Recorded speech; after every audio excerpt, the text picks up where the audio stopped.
Musique, bière et bonne compagnie, rien de tel pour terminer une dure semaine. Vu l'ambiance du Léon Blum rue Léon Blum, je pense que beaucoup y ont eu droit. Bon, et vous les pétez pas trop les mecs, pour moi aussi ça n'a pas été simple. J'ai passé ma semaine à lutter pour me lever plus tôt que 15 heures et donner un sens à mes journées. Les bourges ont beau dire que les chômeurs ne font pas d'efforts, j'aimerais bien les y voir moi. Heureusement, ma mère m'a toujours dit que l'important c'était d'essayer, ce qui me permet d'assurer que je fais toujours les tâches importantes. Je mérite donc ma bière, de la musique et de la bonne compagnie, mais comme la dernière me fait défaut, je vais me reprendre une bière. Pour compenser, évidemment. Je fouille dans mon portefeuille 3,90, 3,95, 3,97, 3,99, 4 euros. J'ai de quoi payer une pinte. C'est pas passé loin cette fois, mais je vais être privé de Léon Blum jusqu'à la fin du mois. À moins que je tape dans mes dernières réserves. Non, non, non, je vais encore me foutre dans la merde.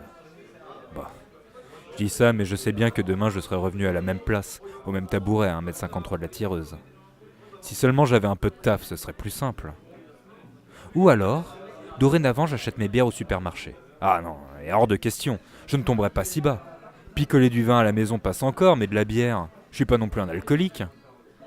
J'aurais aimé continuer à tergiverser sur ce sujet, mais mon sixième sens m'alerta qu'un débat houleux se préparait. Et effectivement, j'en perçus les prémices venant de la table 8, derrière mon épaule gauche. Je comprends ce que tu dis, mais là tu flirtes avec le féminisme. Moi je veux bien soutenir les femmes, mais faut que ça soit avec nous et pas contre nous. Mais je te dis pas ça, et je suis pas non plus féministe.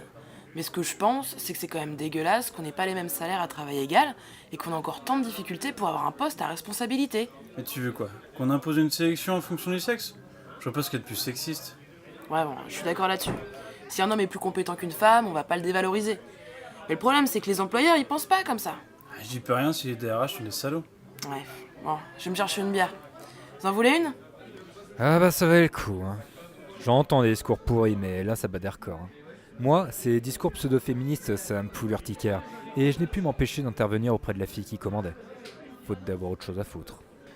Excuse-moi, je m'occupe sûrement de ce qui me regarde pas, mais je t'avoue que tes paroles m'ont interloqué. Comment ça? Bah, sur le féminisme, j'arrive pas à comprendre pourquoi t'assumes pas. C'est toi l'oppressé, c'est à toi de t'excuser. Bah, déjà, je pense pas m'excuser. Et puis, de toute façon, tu veux que je fasse quoi? Que je vous coupe les couilles? Et pourquoi pas? Si vous voulez quelque chose, prenez-la, c'est pas en demandant aux hommes des faveurs que vous les aurez. Peut-être qu'on vous donnera quelques os à ronger, mais ce sera tout. Tiens, t'as déjà vu une révolution menée par des bourgeois profiter aux populos? Non hein. Bah, pour la cause féminine, c'est pareil. Tu pourras demander gentiment ce que tu voudras, et peut-être que tu auras quelques compensations, mais ce sera pour mieux te la mettre à l'envers. Si ce n'était pas le cas, votre oppression serait de l'histoire ancienne depuis longtemps. Et tu me parles d'oppression comme un communiste, mais on parle pas de la lutte des classes là, hein? Non, c'est la lutte des genres, et elle sera encore plus dure. Attends, je cherche pas la révolution. Juste à être considéré d'égal à égal. Mais comment être considéré d'égal à égal sans révolution? J'aime pas trop parler à la place des gens, mais il faut quand même reconnaître que le plus grand obstacle pour lever une oppression, c'est l'oppressé lui-même. On a beau donner une image misérabiliste, surtout aux Français, éternel plaignant, paraît-il, mais c'est rarement l'oppressé qui daigne reconnaître son oppression, quelle qu'elle soit. Peut-être par dignité, peut-être par ignorance, peut-être les deux, qu'est-ce que j'en sais. Mais va dire à un pauvre ouvrier qu'il est un pauvre ouvrier, et il t'enverra chier dans la majorité des cas. Et les femmes, c'est pareil. Savoir qu'on est oppressé, c'est une chose. Admettre cette oppression en est une autre, et en connaître tous les aspects en est une toute autre, de loin la plus difficile. Avec ça, on se retrouve avec des femmes antiféministes et des féministes qui s'excusent de l'être. Fait chier. Excuse-moi, je me mêle encore de ce qui me regarde pas. Oh, t'inquiète, t'as un discours inhabituel, mais ça fait plaisir de voir quelqu'un qui se sent concerné. Il n'est pas si inhabituel, seulement étouffé. Je te parlais de l'ignorance de l'oppression par les femmes, mais c'est la même chose avec les hommes. Tu vois ton pote là, Ouais, t'attends, fais gaffe, t'attaques pas à mes potes, tu les connais même pas? peut-être. Mais je vais quand même partir du principe qu'il est vachement sympa et qu'il pense sincèrement qu'il faut aboutir à l'égalité homme-femme. Hmm. N'empêche que son discours est très oppresseur, et je ne pense pas qu'il s'en rende compte d'ailleurs. Après, on est tous passés par là. Paraît même que beaucoup y sont restés. Élevé dans le principe de l'égalité, je ne pouvais tout au long de ma vie adopter une autre pensée que la femme était l'égale de l'homme. Pourtant, si le discours était bien construit, et les intentions aussi, les actes différaient sans que je m'en rende compte, et ce jusqu'à récemment. Couper la parole à quelqu'un, jamais, cela ne se fait pas, quel manque de respect. Je suppose que le respect que je devais aux femmes devait être suffisamment grand pour que je puisse autoriser ce manquement. J'en ai passé des soirées à écouter du bon rock qui tâche, mais si le chant s'avérait féminin, mon intérêt disparaissait bien vite. Mon oreille était sûrement moins sensible aux aigus si elle ne venait pas d'une guitare électrique. Je n'ai jamais été fan de l'exubérance des séries légères américaines, mais s'il y avait une tolérance envers les hommes, les femmes se faisaient rapidement zapper. Bon, il faut bien résister au soft power, etc., etc. On est dans de l'anecdote, hein, c'est vrai, mais cela met quelque peu le personnage égalitariste à mal. De plus, mis en exercice tout au long d'une vie, cela devient du réflexe, et c'est ça le problème. Un réflexe, on n'y pense pas, on ne le réfléchit pas. Il se passe naturellement, et c'est notre écueil à nous, les mectons. Hein. Bah oui, hein, faut pas oublier que nous aussi, on vit dans une société patriarcale, et même avec les meilleures intentions du monde, nos interactions sociales en sont largement influencées. Seuls les tenants du libre arbitre absolu oseront me contredire, mais je m'en contrefous comme de l'équipe féminine de football. Ah, humour, diront beaucoup d'entre nous. Et à cela, je les invite à remonter le fil de ma pensée, car en laissant de côté les métablagues, ce genre de réflexion ne nous tire un sourire que par réflexe et peut-être même par souci d'intégration sociale, via l'idée que nous aurons au moins le point commun de nous attaquer aux gens opposés. Mais ce genre de réflexion n'a rien de drôle. C'est une moquerie facile, si ce n'est une attaque gratuite.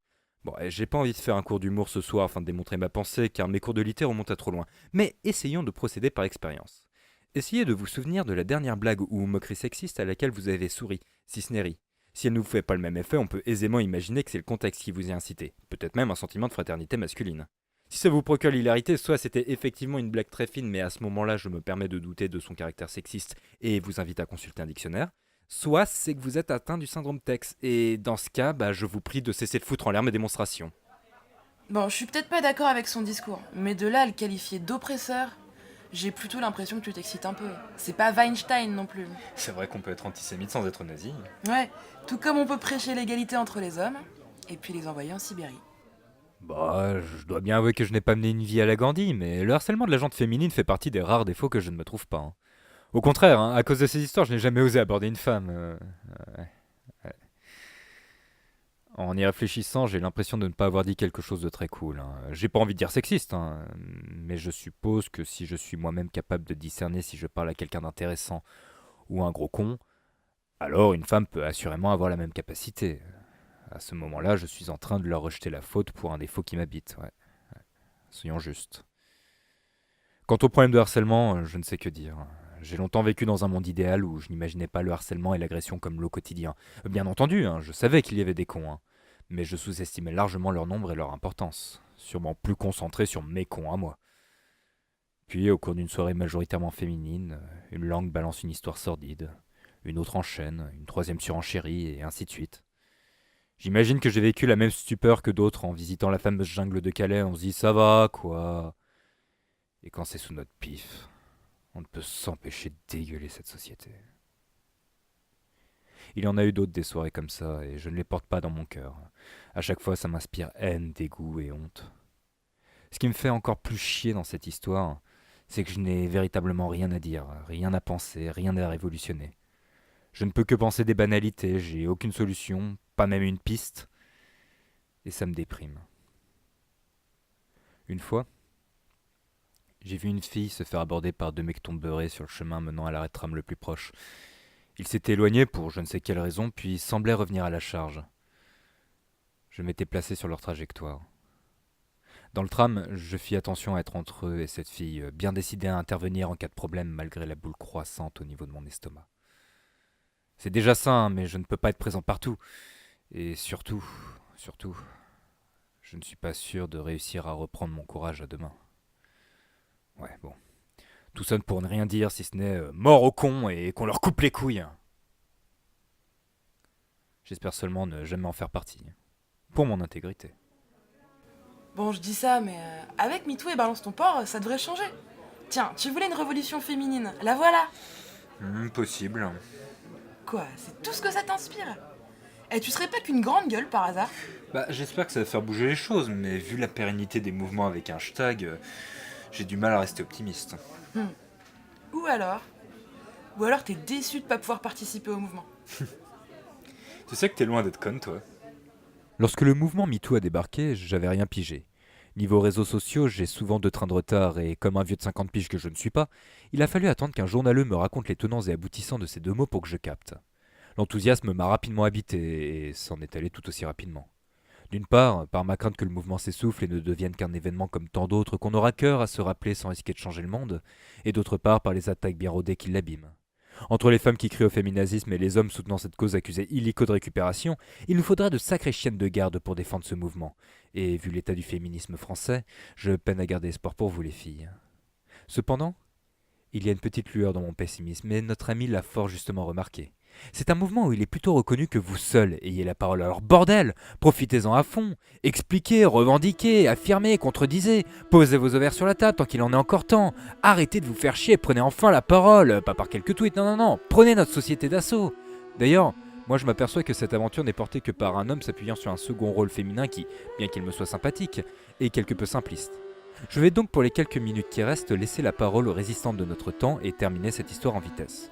Bon, j'étais bourré alors je suis rentré. La femme elle est rentrée seule et s'est fait agresser dans la ruelle que j'avais empruntée 15 minutes plus tôt. 20 minutes plus tard, je me suis endormi en me disant que finalement cette fille était fort jolie. Fin de l'histoire. Debout, debout, nous qui sommes sans passé, les femmes, nous qui n'avons pas d'histoire. Depuis la nuit des temps, les femmes, nous sommes le continent noir.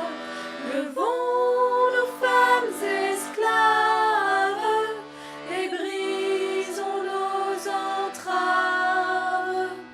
Debout, debout, asservies, humiliées, les femmes achetées, vendues, violées. Dans toutes les maisons, les femmes hors du monde reléguées. Levons nos femmes esclaves et brisons nos entraves. Debout, debout, seules dans notre malheur, les femmes, l'une de l'autre ignorées. Ils nous ont divisés, les femmes, et de nos sœurs séparées. Levons nos femmes esclaves et brisons nos entraves. Debout, debout, le temps de la colère, les femmes, notre temps est arrivé. Connaissons notre force, les femmes, découvrons-nous des milliers. Levons nos femmes esclaves et brisons nos entraves.